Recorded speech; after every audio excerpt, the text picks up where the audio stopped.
Instagram. Stop it. Stop it.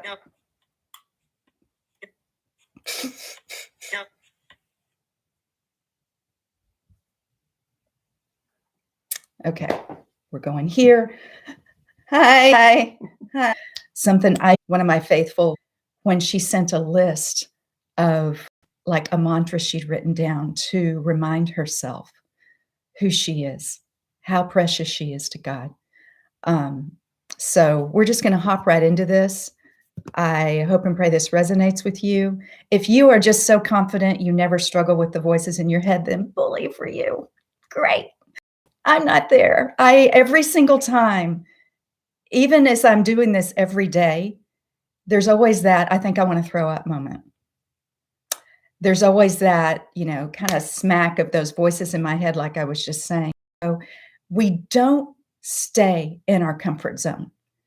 And it has been a little bit of a rude awakening over the last lots of years as I've prayed more, as it's become more a way of life, as I've felt the relationship with God getting deeper and deeper, that God is not about comfort zones. He does not give squat for your comfort zone. If anything, he's going to say, oh, here's where your limits are. Here's where you feel comfortable in doing things. Well, guess what? I'm leading you way out over there. It's not even on your map yet. That's where I'm leading you. So if you want to follow God thinking everything's going to be rosy, there's not going to be any rocky stops and starts, there's not going to be any challenges, it's all going to be cool, that's a lie. God is sometimes such a stinker, and he will even get you to do things outside the comfort zone by luring you over there, thinking that this is what you're going for, and really he has a whole other surprise, a whole other challenge, other relationships, other breakthroughs. And usually it's your breakthroughs, because he says, my strength is perfected in weakness. And just about every day I'm like, well, then I qualify, because I ain't feeling super strong right now. So I'm going to hop into my notes here, but you know me, we may rabbit trail at the drop of a hat. But please let me know if you're joining me here. Please let me know how you're doing today, where you're tuning in from. And I do want you to share what is your biggest, perhaps illogical fear? Something maybe that was planted into you when you were very young. Maybe it was, I've got an ugly nose. That kid in second grade said I had an ugly nose.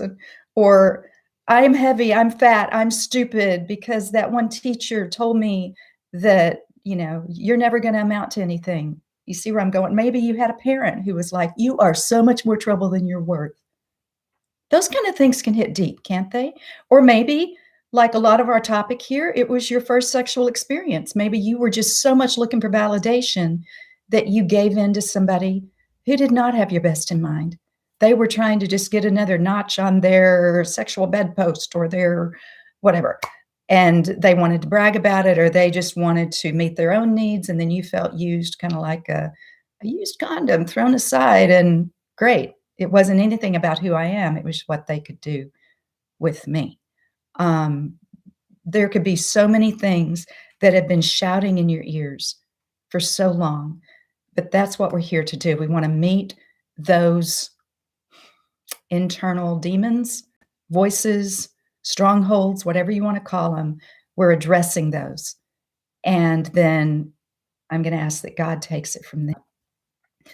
And the people we meet, the experiences we go through, if we're only seeing through a bug-speckled, mud-speckled lens, if we've never allowed that to be cleared away, if we've never allowed the fact that what God says about us is true, whether we feel it or not, if we've never begun to agree with what is truth, our true worth, that's why I say the theme of this whole talk is know your worth. Know your worth. And we're only going to get our true worth from our Heavenly Father. Because I don't know how much you believe in the devil. I don't know how much you believe in the spiritual world. But I had one pastor who explained it this way. It's like Lord of the Flies. He's even described, the devil is even described as that in the Bible. And it's like when we've got a wound, what does a fly do? They go to what's dead, to what stinks. They're drawn to it.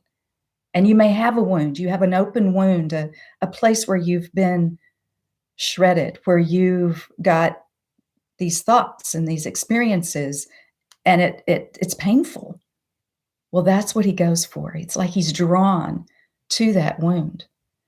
And one of the only ways to fight back, I mean, we can give that to God.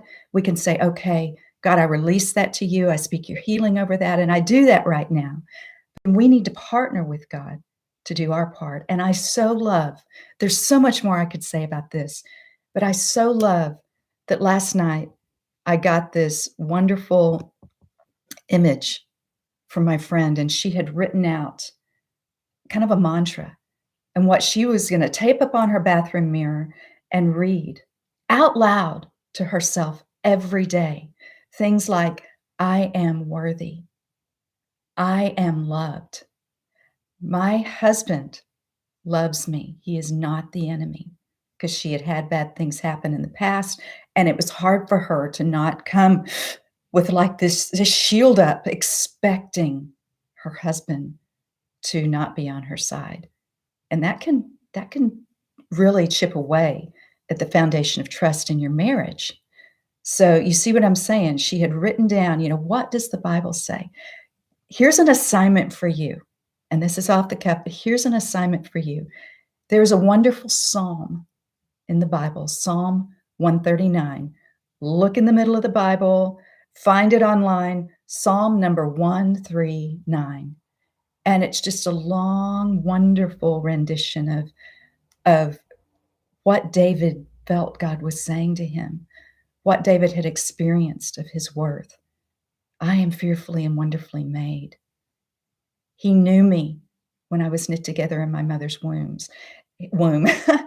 His thoughts toward me are more numerous than the sands of the sea. When I fall asleep, he's with me. He says that the thoughts toward me outnumber the stars in the heavens. I mean, it was just this, who am I that you, the God of the universe, would know me, that you would love me? So read Psalm 139. And maybe a great practice there is to insert your name. Chana is fearfully and wonderfully made. If you want to insert my name, that's great. Insert your name. Comes through our lives is a harvest of that rather than a harvest of pain and evil. So God bless you. Have an amazing day. And